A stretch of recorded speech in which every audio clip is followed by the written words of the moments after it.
Wilson and meteorologist Ethan Foreman. From KCAU 9 News, this is Good Day Siouxland. Good morning, it's 6:44 on this Wednesday morning. I'm Nick Wilson. And I'm Ethan Foreman. And what's today looking like? Well, today is going to be a bit different than we've seen most of this week, as we saw a lot of sunshine and very cold conditions. Today will be still cold, but slightly warmer, but more in the way of cloud cover. Unfortunately, the snow chances aren't done just yet either, as we have 2 snow chances over the next about 36 to 48 hours or so. We do have that sun starting to rise, but you could see those clouds on our KCAU 9 studio camera, mostly cloudy morning.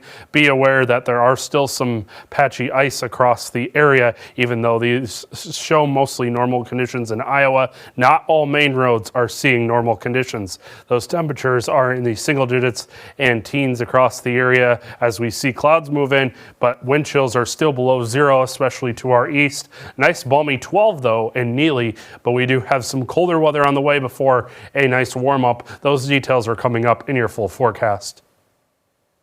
Thanks, Ethan. Well, following former President Donald Trump's record-breaking win in the First in the Nation Iowa caucus, his challengers are looking forward to the next 2 states on the calendar. Florida Governor Ron DeSantis campaigned in South Carolina yesterday. That's the state where fellow candidate UN Ambassador Nikki Haley previously served as governor. Winter weather prevented him from traveling to New Hampshire. In the meantime, Haley has arrived in New Hampshire, where polls have her within single digits of Trump. Look, she was governor here for 6 years. Can you name major achievements under her tenure? I mean, tell me if there are, because she hasn't been able to do it. I'm sure he had a great time. South Carolina is a great state, but he's in single digits in South Carolina and single digits in New Hampshire. He's been invisible in both states. He is not my concern. I'm going after Trump. Haley has said she will not participate in any more party debates unless Trump also takes part. Because of that, an ABC debate originally set for tomorrow night has now been canceled. Closer to home, the community of Perry, Iowa is remembering high school principal Dan Marburger, who passed away Sunday morning following a 10-day battle in the hospital.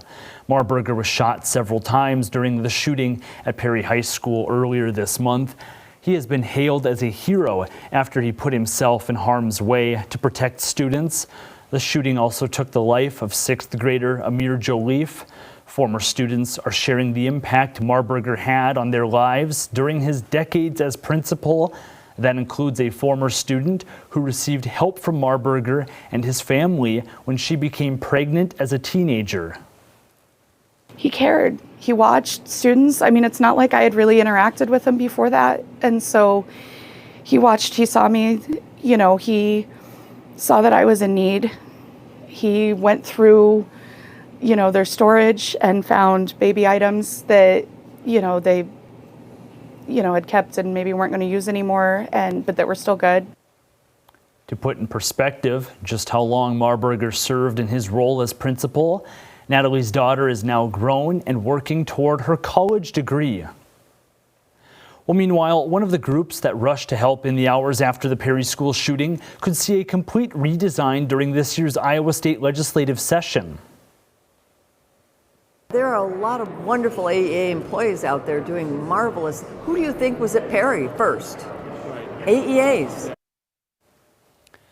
Iowa's 9 area education agencies assist school districts in determining student needs and providing special education services like occupational and speech therapy. Under a proposal from Iowa Governor Kim Reynolds, some of the funding for AEAs would shift to local school districts. The bill would also limit AEAs to only providing services for special needs students. Major changes that we're talking about, so we're going to have to go through there very, very carefully. This is certainly one example of something that I'm going to listen very closely to my school superintendents, my local school officials, and I'm going to speak to my local AEAs. I'm going to get just as much information as I can. The proposed changes to AEAs are included in a larger education bill that would also raise teacher starting pay by 50%.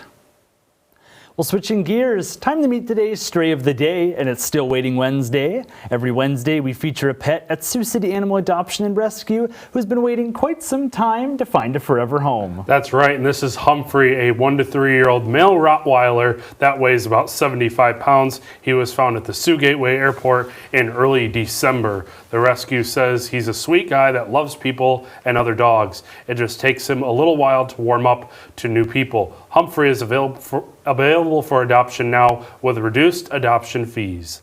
If you've lost your pet, looking to adopt, or you'd like to sponsor a pet for adoption, you can visit the rescue's website at SiouxCityAnimalRescue.com. Sure seems like a friendly dog. Yeah, definitely a friendly dog. May not like these temperatures, but may like these sun dogs we are seeing out there. Here's a couple sun dog pictures that I wanted to share with you. This one comes from Vicky out in the Sheldon area, and then we also had one from Jason, who lives in between the Correctionville and Mobile areas, or was taken between those areas rather. We see definitely a nicer day today temperature-wise, but not quite as much sunshine. Unfortunately, our satellite and radar showing those clouds starting to move back in to the area, and we're going to be seeing a good deal of cloud cover going forward for most of the rest of today. Could see a few flurries this afternoon, but the first round comes this evening. The model actually downgraded this just a little bit, so we may not see quite as much for today, but tomorrow's system we are watching closely, as this one is looking more significant. As we headed to the daytime on Thursday, you could see most of us seeing some lighter to moderate snow during the daytime on Thursday. This won't be as impactful as last week's systems, but we will be watching this carefully, as we could see a good 1 to 3 inches for parts of the area. We do see clearing behind that though as we head into Thursday night. Friday just looking awfully cold out there, but at least we'll have a good deal of sunshine on the way. Here's how much snow we could see for today. Again, not really much. Many of us getting about 1/10 of an inch or so, or even just some flurries. Then as we head into tomorrow's system, that one could bring us a general 1 to 2 inches. Some areas could even get into 3 inches if we see those heavier bands. 19 degrees for today. Some more snow late in the day, as I mentioned, with that high around 19, dropping down to 1 tonight with that light snow early, and then mostly cloudy conditions later on tonight. Then as we look at our 9 on 9 forecast now, we do have some wind chill advisories in effect for Thursday night, and then wind chill watches for Friday night, as we see breezy conditions during the day on Friday. Could see some blowing snow. That temperature dropping all the way down to 24 degrees below zero. Saturday morning, wind chills could be near 40 below. Then we see a nice warm up after Sunday. Sunday will be awfully windy with more blowing snow again. Then we see those temperatures back in the mid 30s, back above average for a change starting on Monday.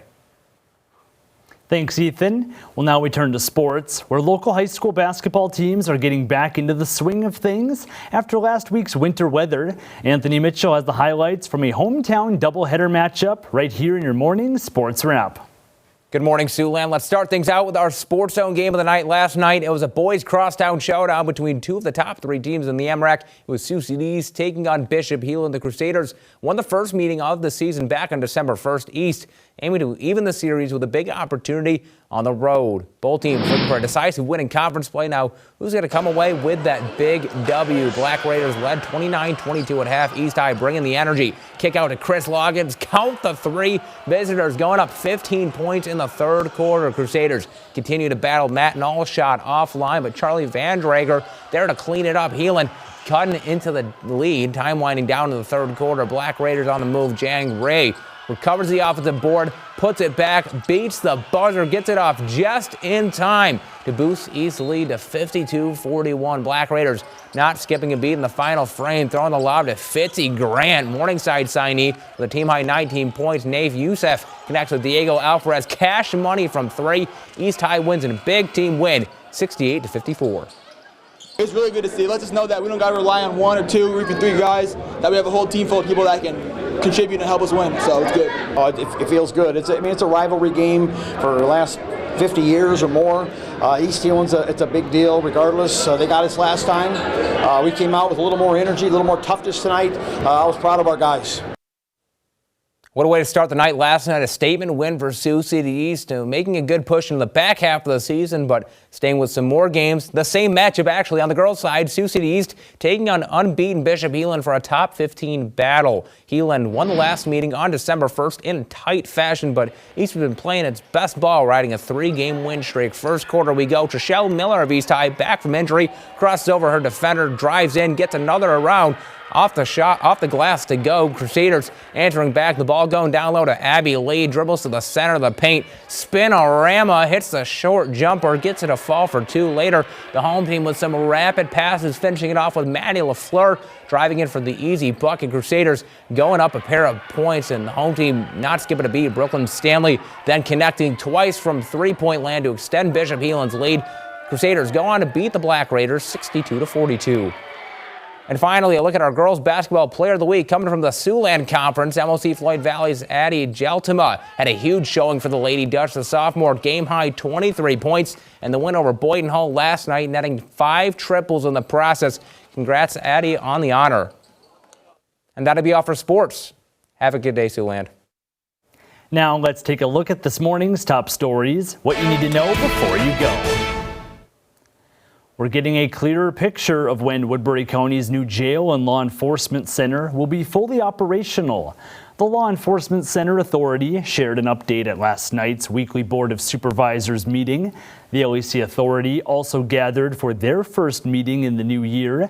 Yesterday, they confirmed that construction is still on track to be complete by April 9th. County Supervisor Mark Nelson says, although the completion date has not changed, a few recent hiccups popped up and had to be addressed. There were another 2 fire dampeners that were found. Originally 1 fire dampener missing by a local subcontractor working out there. When the engineer got to looking at it, they found another one. So there was 2 that are missing, and so today we approved a change directive to start that process of installing those. Nelson adds they expect to start moving furniture into the jail in the coming weeks. Meanwhile, the board also voted 5-0 to lower general basic cash reserves by $1 million and transfer that amount to the general supplemental levy for fiscal year 2025. The move aims to lower the property tax burden for the county. Elsewhere in Siouxland, the former superintendent for Sioux City Community Schools was back in town as his lawsuit against the school board has gone to trial. Dr. Paul Gosman's lawsuit alleges 4 members of the school board violated the open meetings law on 2 separate occasions.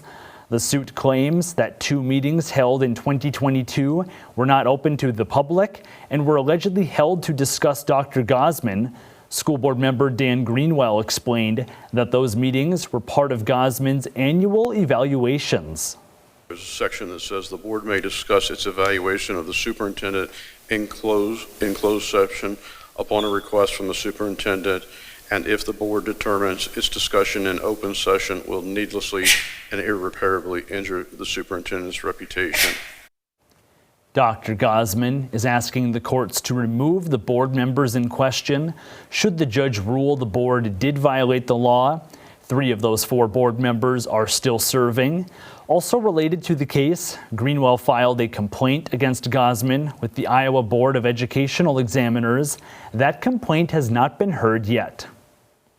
Well, finally, the roads around the metro are still quite icy, and that's why Sioux City Police urge drivers to slow down and be more cautious. Sergeant Tom Gill with the Sioux City Police Department says between 7 a.m. and 4 p.m. yesterday, authorities responded to 25 accidents around the city. He said most of those were caused by people driving too fast and not being able to stop in time on the icy roads. If you need to travel while the roads are still a mess, police ask for Siouxlanders to give themselves plenty of time to get to their destination, and most importantly, to slow down.